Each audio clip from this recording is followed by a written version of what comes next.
10 gecənin qədrini bilin, kiçik qardaşınız üçün sizə deyirəm. Bu 10 gecəyə elə yerə meyrac eləyə bilərik ki, heç kəsin ayağı ora dəyməyib.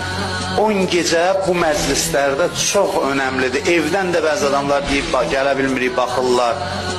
Mənə yəni söhbət təkcə bu məclisdən getmir. 10 gecə Məhərrəmin İmam Hüseyin məclisi adamın əlindən tutub çox böyük yerlərə apara bilər. Bu sözümə qiyamətdə şahid duracam. Bax, burada indi deyirəm, qiyamətdə görüşərik. Bu 10 gecə çox mühümdür həyatda. Yeri var adam bütün işlərini təxirə salsın, buna vaxt ayırsın. Öyle belə bir şey deyil. Çox mühümdür. Hər gecə bir irfan mərhələsidir. İmam əlimizdən tu aparır. 10 gecəyə adam deyirəm də gedər Allaha ən yaxın nöqtəyə gedər çatar. Buna mən cavab deyəm nə mənada, istinadım Qurana və hədislərədir. Hətta Quranda deyilir bu 10 gecə Allah and içir. Və ləyalin əşr.